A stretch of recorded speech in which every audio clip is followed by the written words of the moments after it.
everyone, and welcome back for round 4 of the February 2020 Adelaide Eternal Highlander Challenge. I'm Drew Carter and I'm here with Beckett Wolfe. G'day guys. Today we got, surprise surprise, James Arthur in the feature match area. He's been doing so well, we just can't keep him out. He's been crushing it, undefeated. And his opponent this round is Michael Savidis on a blue-white control / kind of tempo list.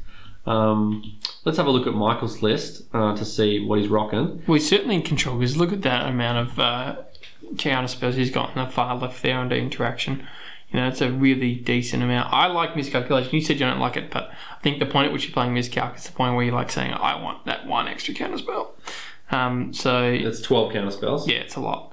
And he's got plenty of removal in the form of, you know, swords and path. And then on thin ice is the same sort of logic, isn't it? It's like, I want that one extra exile effect. It's slightly worse, but I want it. So he really wants those that interaction. You don't have lightning bolt, so it's a good option. Absolutely. I mean, but he's got Council's Judgment as well. But you know, the point is that exactly that he needs that extra removal, and it's not worth playing like a threat. He really wants that interaction. I think on thin ice is quite good. Yeah, I like it. Yeah, I like it. And then he's got plenty of like card advantage spells in the form of Fact or Fiction and Search for Cancer, NASA and JVP. And he's got Back to Basics in there as well in the main board. And he goes big. Torrential Gearhulk, Elspeth Sun's Champion, Teferi Hero, Dominaria, Jason Mind Sculptor. Some big late game, you know, threat / card advantage spells. Yeah, so turn 1, 2, he's just interacting with counterspell removal. That's a classic control list, right? That's right, but from turn 3, he can start deploying Gideon, Geist, True Name, Cleek, Back to Basics. They're all very good cards. Narset as well. And then after that, he's got Palace Jailer, Jace, Teferi, like he's going up. So as long as he survives the early game, he's got a good kind of tap out control strategy in turns 3, 4, 5, 6. I agree. The one weakness I'd say for his deck is all he's got to settle the wreckage as far as sweepers, because he's trying to play that like Geist of Saint Traft and True Name. You know, I think he could have another sweeper in the main, to be honest. But like that sort of the gotcha factor. It's not just gotcha. You don't just get card advantage, but sometimes I think you'll find that you can't just rely on swords and path. You know, probably worried about losing his own creatures, maybe. Yeah, Supreme Verdict's quite good against mid range, anyway. I think I would be playing something like Supreme Verdict in the main board on top of the Settle the Wreckage. Okay, yeah, that's interesting. What do you think of Fact or Fiction as a card in Highlander? I lost to it in the finals of the AE Cup 2019. Grand King. It's hard for me to say it's a bad card when I lost to it. I remember it's got a lot of history. I remember when JVP got Jason Mind Sculptor got printed and everyone was like, well, it's the same card. Jace is just better. But it's not the same card, you know. It's very similar to Dig Through Time. Yeah. Yeah, I like it. I think it's playable. I probably would. I've always had it in like the initial like control list I've played, and then like eventually cut it. But I'm not down on it. I think it's good in a slower control heavy meta where the end of turn tap out is important. In the kind of current tempo meta where you got lots of like Goblin guides with spell pierce backup, that kind of thing. It's not good enough in my view, but there's other options now like Chemist is inside and Gifts is 0 points. There's another couple as well. There's that one that cycles for blue and then you can do it once. Draw 2, yeah. Glyphs and Elimination or something like that. There's even another one on top of those as well that escapes me, but there's a lot out there. It's like I think there's like a Scry 2 draw 2 is one, but they're all still 4 mana though. That's the issue. At 4 mana, I think Fact or Fiction is the best. Yeah, I'll pay that. Yeah. It's also really like it's a fun card. Oh yeah, it's sweet. It's a beautifully designed card. Yeah, so James's list is we detail that in round 2 if you're interested. It's a very sweet and very strong 4-color mono green tempo mid-range list. Let's go. What are the points quickly? We got True Name, Snap, Jace the Mind Sculptor, Mana Drain, Force of Will, Caracas. Yep. Caracas could be alright. Caracas is so good. James. I'm really high on Caracas right now. So let's go down to the game. I'm high on Caracas and I'm pretty low on Jason Mind Sculptor at the moment. Why is that? I just think there's like, maybe in this deck it's probably worth a point, but I just think like in a like when all those 4-colour decks came out, and they like had, you know, Kalidas and Huntmaster and Yidris and Kess, and like Kess is better than Jace. Okay. It's like I would rather draw when I'm playing like my Kess list or even a 4-colour list. I'd rather have Kess. So, you know, it's a little bit more mana intensive. You can't play Kess in every deck, but like I just think that all those 4 drops like Huntmaster is as good as Jace. James has got Days, Oko, Teferi. And then Guys, back to basics. Torrential Gearhulk. This will be a back to basics game if you can get back to basics on the right time. But I think Teferi's coming down beforehand. Teferi's a really good answer to back to basics in Blood Moon if you can get it down proactively. You can just bounce the enchantment and then maybe counter it on the way back down or whatever. Well, it's also really good versus the blue-white deck because it just switches off a huge percentage. 12 counter spells. Yeah, switches them off. Yeah. No, that's strong. Is he going to just... And it's hard to answer because like a lot of his removal is like, as we said, spot removal for creatures. You can't settle the wreckage against No, you can't settle the wreckage at Teferi. Well, you can't settle verse it and you can't settle it either. Yeah. So we'll James will just jam the Teferi here, I think. Say, do I win? Yeah, do I win? And if you counter it, okay, well next turn I've got Oko. Yeah. So do you have double counter? Like, or maybe you play Oko first. No, Oko's better. You want to keep that? I think so. Yeah. I think Teferi's better. You think Teferi's better than Oko? Versus this deck. No, I think Oko's better because Oko actually wins the game. Teferi just... Okay, James agrees with you. Well, not necessarily. Maybe James is playing Oko because he's like, here's a threat that will win the game. You have to answer. You have to deal with it. And if you counter it, I get to resolve what I really wanted, which was Teferi. That's what I'm saying. James agrees that what he really wants is Teferi, whereas what I really want is Oko. I also lead with Teferi because if it resolves, then the Oko resolves as well. And he's got Days back up. That's why he did it. Because he can double spell and defend it with counter magic. It's pretty nice. So the drain does not resolve unless there's a mental Mystic doesn't do it unless there's Days on Michael's side. But he's not playing Days. No, I play Days for just even in control for instances like that, where even if I go down, I'm just not losing. So he's not Council's Judgment. It's Geist. Okay, well that's really good. I mean, it's bad versus 3/3s, to be honest. Yeah. But generally it's like I think pretty decent. At least the Oko can't target it as well. So he's going to be able to get 4 damage in against the Oko, but does that matter? Well, the loyalty's so high. Well, if you can just play Teferi bounce as well. No, he can't bounce it because they can't bounce it. But if Michael can untap and like the swords or something, the 3/3.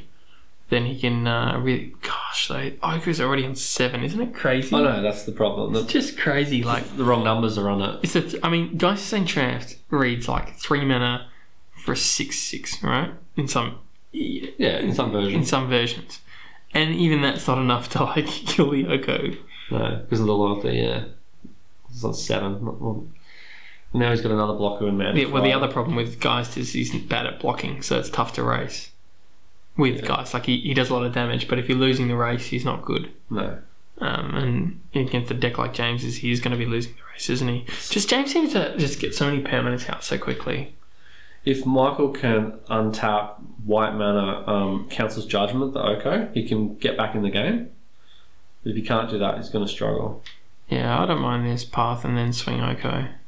Now, James used to just get no land because he against path, but now he's added 2 basics to his deck. Blue and green? Yeah, partly just for path. Because people are playing path more now because of it's good against tempo decks. People play like Field of Ruin as well and stuff like that. Yeah. And Assassin's Trophy. Yeah, and do you know what? Even Blood Moon. That's a different consideration. It lets you, I think with Brazen Borrower, it lets you be able to say, hey, I can, play my Brazen Borrower and there is a way I can get out of it. So he is swinging, because there's no blocker now. So that's good. That gets him back down to 1. Almost got rid of him. Almost. It doesn't feel right, does it? Imagine if that did get rid of him. It feels like he deserved to get rid of him. Yeah, he'd be totally back in the game if it did. He would be, yeah. But he doesn't have any burn to follow it up. No, that's it. It's got no red in his deck. Well, that's why I think, we've had most of these like successful decks are 3 to 4 colours. I really like the 2-colour deck. They're elegant. They're elegant decks, but think the reality is like we keep seeing like the more powerful decks are 4 and 3 colours. Although that's not to say, you know, there's a lot of success with Blood Moon, right? With like Blue Moon. Yeah. Yeah. Or like this doesn't have Blood Moons. He's got back to basics in his hand, and I think he's looking for an opportunity.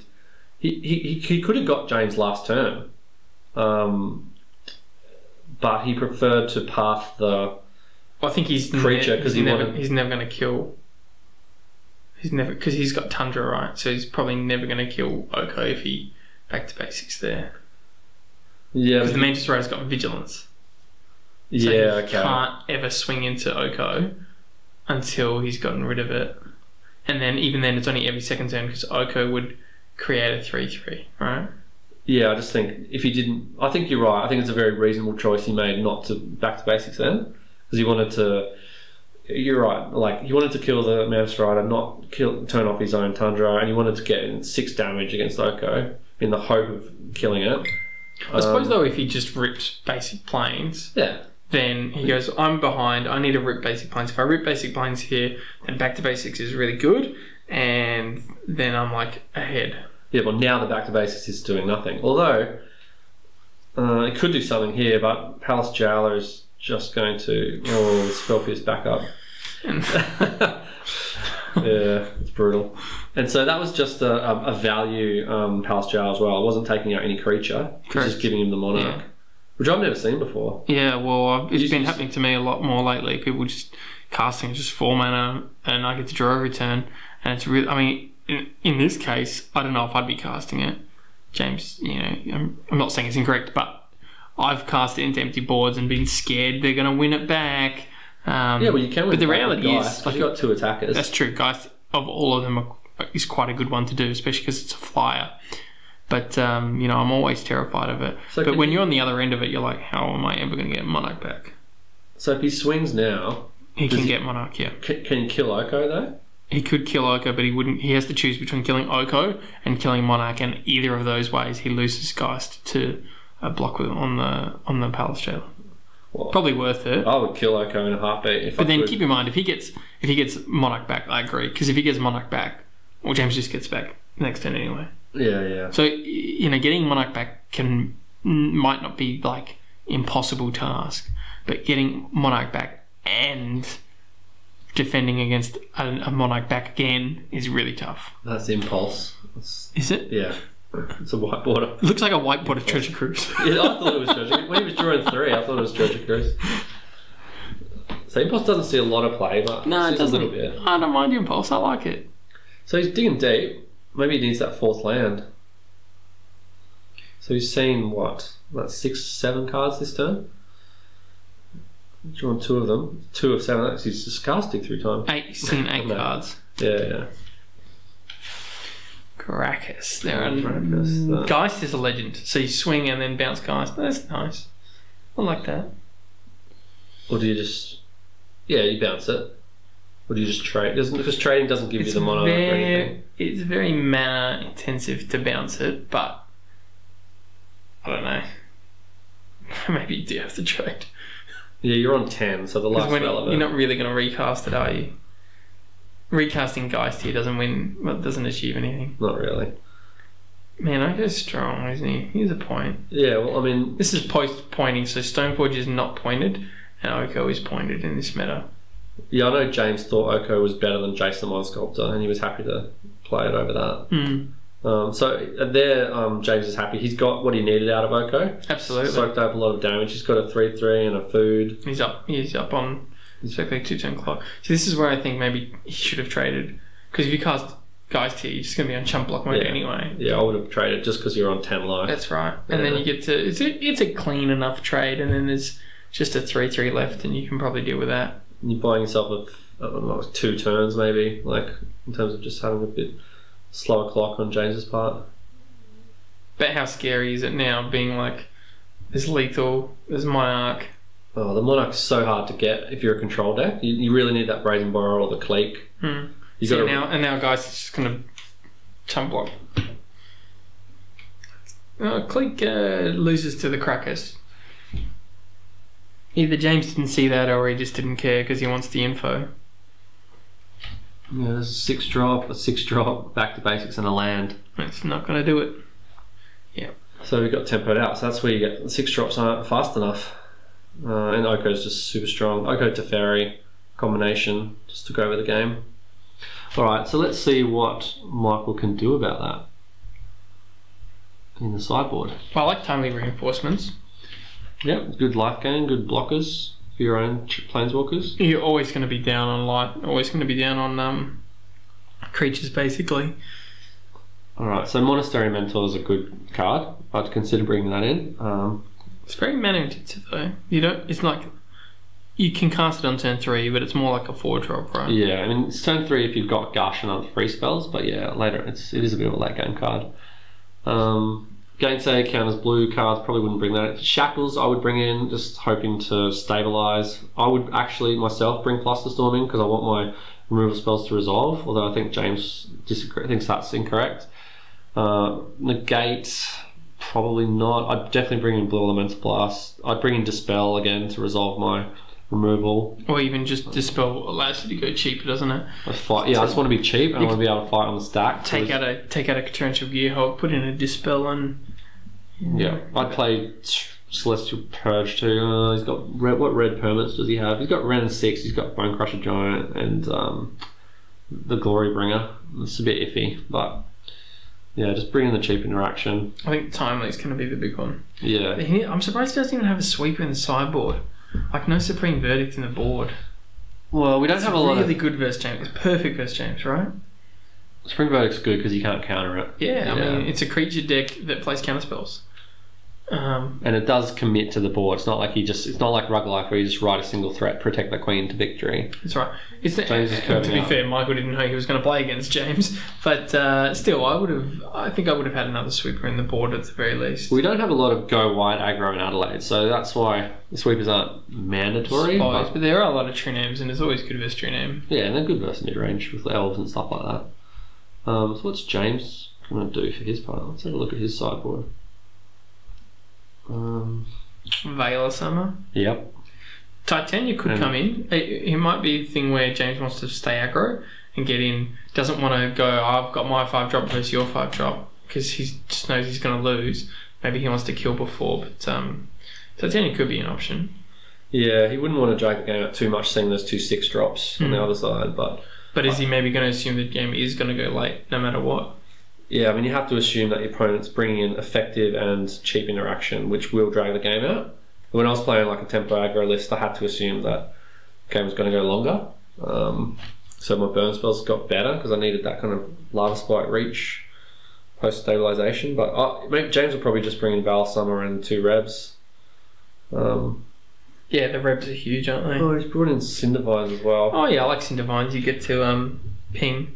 There's really not that many creatures. The ping stacks up. Yeah, the Cindervines are strong just for the damage. You don't even need a target. Another one is Grim Lavamancer. Yeah, that's more for... If you're scared of sweepers, it's bad. But like otherwise, I think Grim is really good versus control because it's a 1-mana threat that just sticks around and doesn't need to swing. And I think James has got it there to take out mana dorks and opposing like Isamarus and weenies and stuff like that. I've always been scared of Grim as a control player.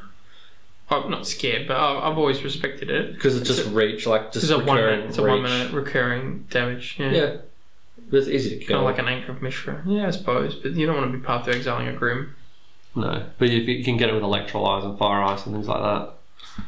Although not here because we're blue-white. So yeah, he doesn't have a lot of.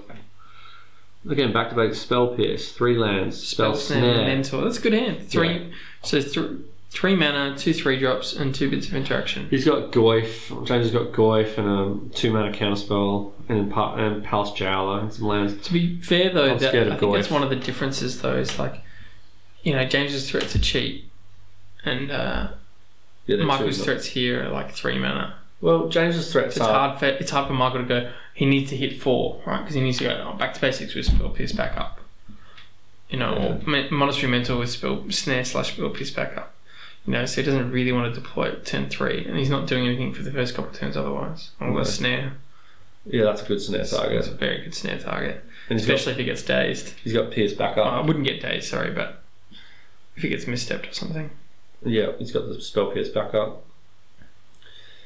Yeah, just being able to like not die to a turn 2 Goyf is really important for a control deck. But again, like even though it gets answered here, like James hasn't lost anything. No, of course not. Of course not. Michael needs to say, hey, we trade 1 for 1, that's how it's going to be. That benefits me because ... Well, why? You need to say why it benefits you to trade 1 for 1. And I think, that, again, that's why Tempo's so good right now is, you know, these control decks are trading 1 for 1 and then finding they don't actually have that much better 2 for 1 value later. Here's a good ... Back to basics. Just slam it. Yep. Pay that. Oh, why is he going mental? Because he wants to get a token out of the back to basics? He did have the days as well. Yeah, but he couldn't use it against spell. Snare. So it didn't matter, even if it was back to basics, it would have got dazed. But I agree, I think I would have gone back to basics there. Yeah, I just get it whenever I... It's like double Stone Rain, right? Yeah, plus. He had to get Tundra. That's fine. But yeah, it's a double Stone No, Rain. he could have got Island for back to basics. True. Yeah. That said, look at the board. Michael's got 3 lands and James has only got 1. So he's ahead in that respect. But yeah, I mean, obviously the days is a bit of a, you know, what's it called? Outlier. But beyond that, I think back to basics there as the slam is correct. Yeah, because not only does it double Stone Rain, but it invalidates a lot of the draws that James has. And Palace Jailer. It's open. I would have gone back to basics there again with Spell Pierce backup. Yeah, well, against a creature deck, you want to get the exile effect. Yeah. Especially because there's not that many, like Goyf is not an ETB creature, so you're happy even if Goyf dies, even if Palace Jailer, well, they kept the Monarch back. Yeah, so you're not losing much. Yeah, you get a bit of tempo. Yeah, so if James drops a creature here, and Michael responds with back to basics. Exactly. He's taken damage. Exactly. He's slowed the game down heaps. He slowed the game down and back to basics with a question. He slowed the game down and the opponent's got the threat. So you don't want to slow the game down when the opponent's got the threat. You know, he's playing the lock piece after he's lost board. Yeah. Whereas now the back to basics, now the birds is around to negate the power of the back to basics. Right. And he doesn't have the removal in the form of the Palace Jailer for the bird. Because he jammed it into... That's right. And if you play back to basics, he would have had Spell Pierce backup. Like, curving out is important, but not into open mana. That's right. Where you're going to get punished if they've got the counter magic.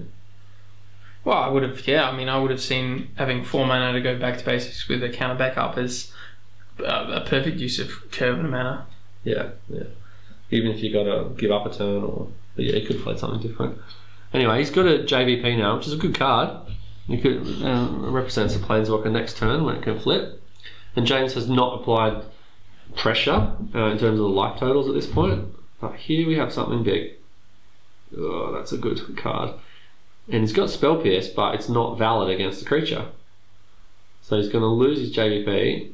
James is going to get the Monarch. He's not going to be able to get Monarch back, is he? No, how's he going to get it back? He needs Cleek, he needs like a fly. Well, James can even chump with the birds to keep it. True Name? Oh, there you go. That's decent. True Name would have been very nice there though. But yeah, look, this is a good way to get Monarch back, isn't it? Well, he gets the life too. 6 life is no joke. Oh, he's only had... Yeah, he had the 6. Yeah. So, yeah, you can go wide here to get the Monarch back.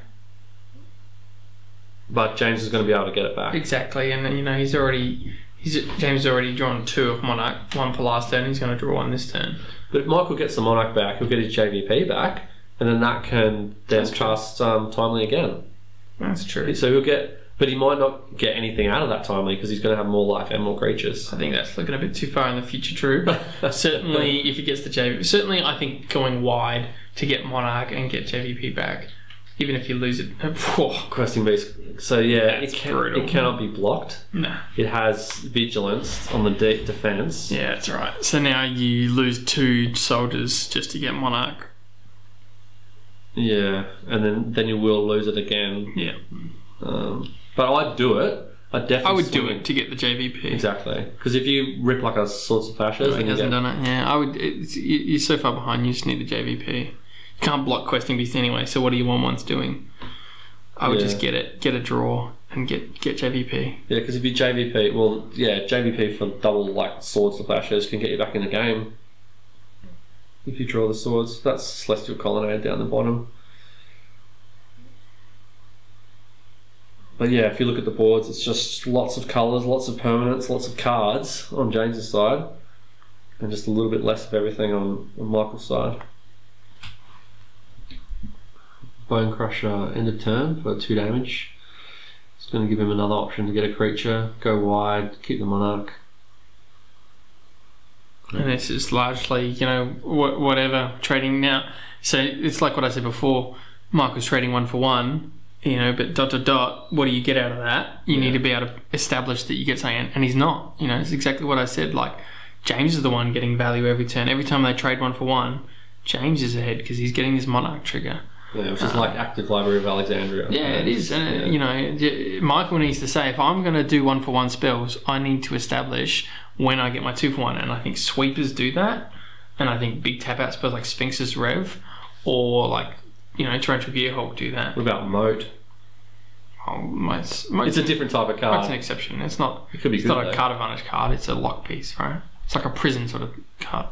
Yeah, but it can function like to give you card advantage.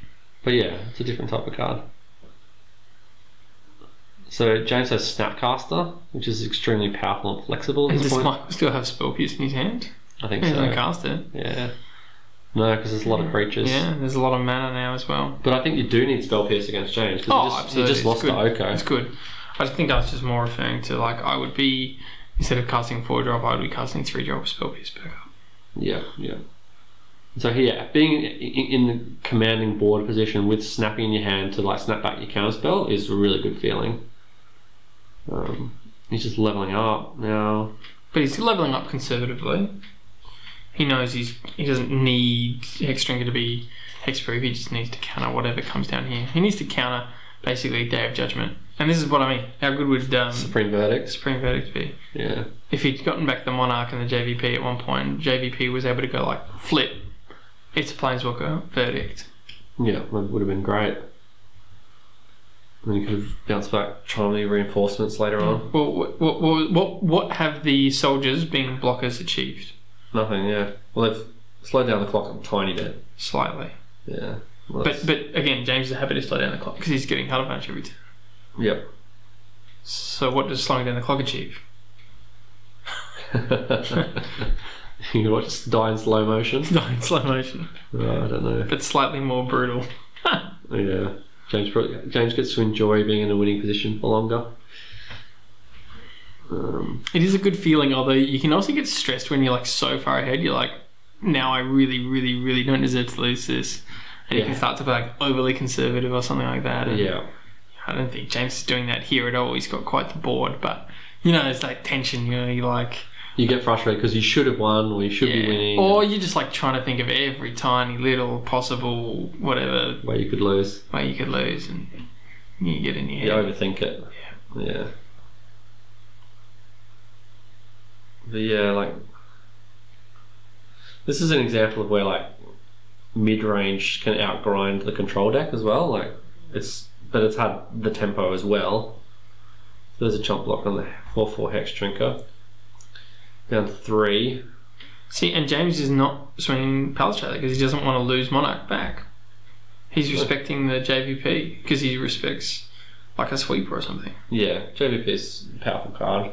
Even though it would have summoning sickness. Chase into a Reb. Spell Pierce doesn't do it.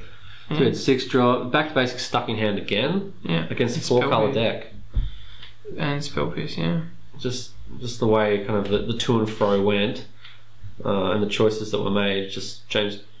You know, and he had the ability. He had Elspeth in hand, which is a really good card. You know, for all intents and purposes, against a questing beast to neg and kill it, or to make 1/1 chump blockers to survive, or to get back Monarch. But you know, it still just doesn't really line up that well, does it? Especially versus questing beast, but. Yeah. Too slow and doesn't do all the things, just does some of the things. Just wasn't good enough. Yeah, well, James again, undefeated after round 4. Let's see in round 5 if he can be stopped or if it's a clean sweep. We'll see you then. Catch you then, guys.